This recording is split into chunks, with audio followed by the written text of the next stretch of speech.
Lincoln is very specifically an example of a fully conscious figure of history, that he is acting as a figure of history. His motive is that. His immediate predecessor, there are many predecessors for Lincoln's thought, and in a case like his, there are always things that you may overlook, which are important. But the key thing is, his impetus, which led to his presidency, was John Quincy Adams. The policy was, we have a Canadian border, we have a Mexican border, we have an Atlantic Ocean, we have a Pacific Ocean. These are our borders. This is our nation. We have to develop this territory for this nation in this territory. And our destiny, implicitly with him, but for us, is our destiny is across the Pacific. As the Columbus crossed the Atlantic, we must cross the Pacific to liberate the people on the other side of the Pacific Ocean, in the sense of engaging them as our partners against the European oligarchy. That was the policy. So that's Lincoln's policy. The British oligarchy knew that Lincoln represented this mission to destroy them. That is why, upon his election, they had to stop him from being inaugurated. Now, when the carriage itself that was supposed to be carrying Lincoln passed through Baltimore, there was an enormous riot planned that was supposed to go off, trigger a certain amount of chaos, and there were planted assassins in the crowd who were going to stab Lincoln to death.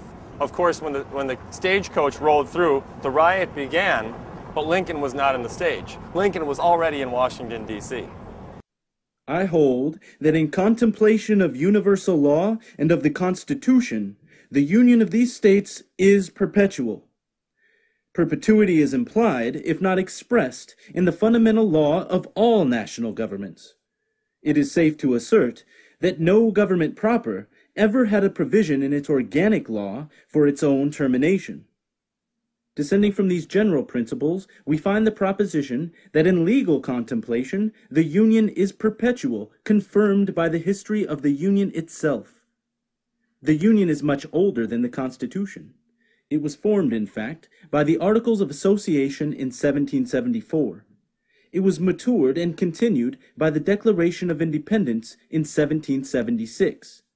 It was further matured, and the faith of all the then 13 states expressly plighted and engaged that it should be perpetual by the Articles of Confederation in 1778. And finally, in 1787, one of the declared objects for ordaining and establishing the Constitution was to form a more perfect union.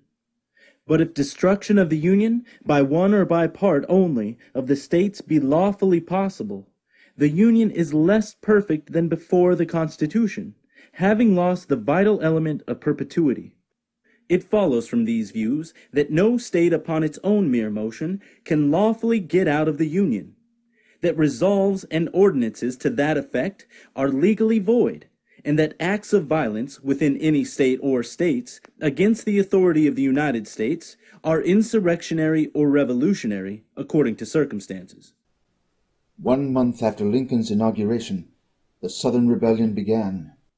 The Confederate Army received huge support from Palmerston's British Empire throughout the war. However, Lincoln defeated the Confederacy by reviving the superior moral principle and industrial might of the nation. Even amidst civil war, Lincoln advanced the unity of the United States, as with his launching of a transcontinental rail project and encouragement of settlement by immigrants of lands west of the Mississippi. 2 days after the surrender of the Confederacy in April of 1865, Lincoln spoke on his policy for bringing the South back into the Union as if they had never left. Only 3 days after that, Lincoln was assassinated. The trigger man, John Wilkes Booth, was no lone gunman. Booth had been recruited to the assassination plot years earlier through a nest of Palmerston agents in British Canada, such as George Sanders, a paid operative of the British Empire's Hudson Bay Company, and John Surratt, a regular agent of the London-based Confederate Secret Service. The federal government itself identified this, convicting 8 people and hanging 4 on the charge of conspiring with these and other agents harbored in British Canada. However, these principal British agents, such as Surratt and Sanders, although wanted by the federal government, fled to safety in Great Britain. The Lincoln murder was a desperate British reaction to the defeat of their century-long strategy for dissolution of the United States. But instead of the United States dissolving into chaos, Lincoln's ideas became more powerful through his death. Because of Lincoln, the transcontinental unity of the nation would be achieved a few short years later.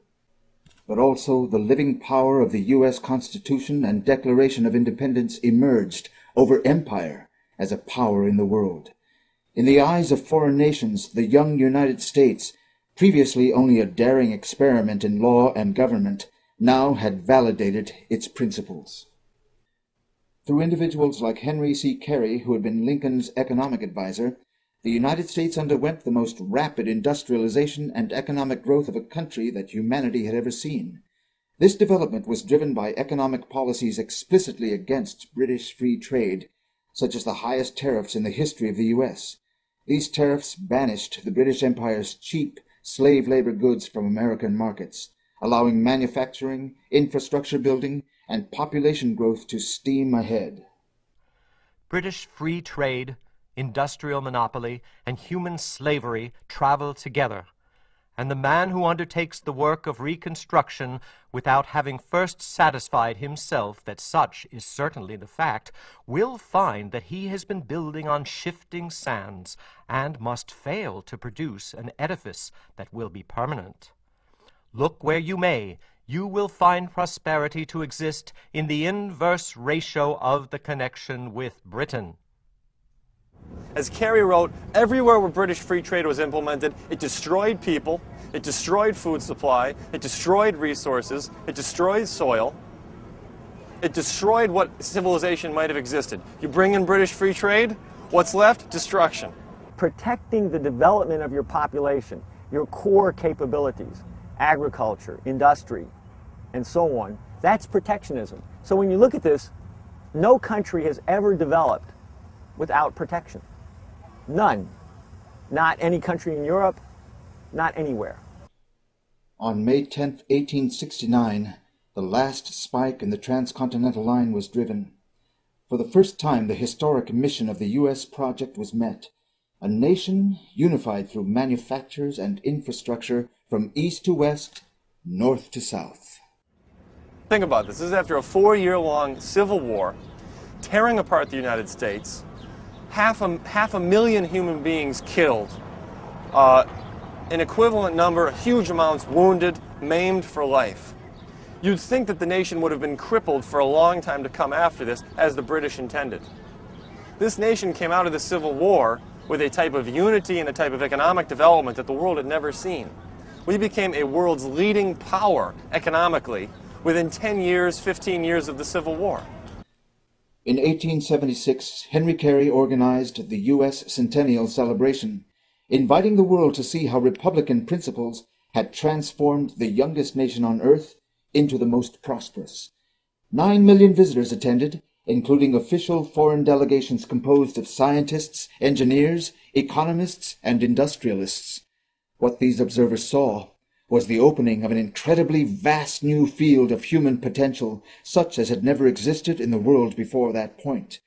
Amidst the awesome array of drill presses, saws, printers, water pumps, and more, sat Henry Carey's literature stand of books and pamphlets, educating visitors on the virtues of the American system of economics.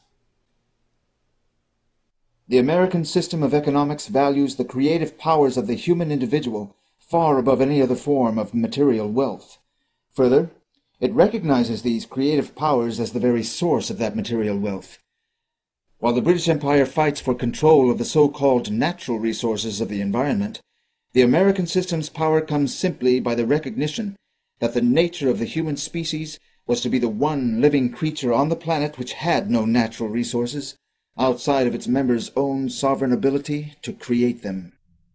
All creation is a mine, and every man a miner. In the beginning, the mine was unopened, and the miner stood naked and knowledgeless upon it. Fishes, birds, beasts, and creeping things are not miners, but feeders and lodgers merely. Beavers build houses, but they build them in no wise differently, or better now, than they did 5,000 years ago. Man is not the only animal who labors. but he is the only one who improves his workmanship. This improvement he effects by discoveries and inventions.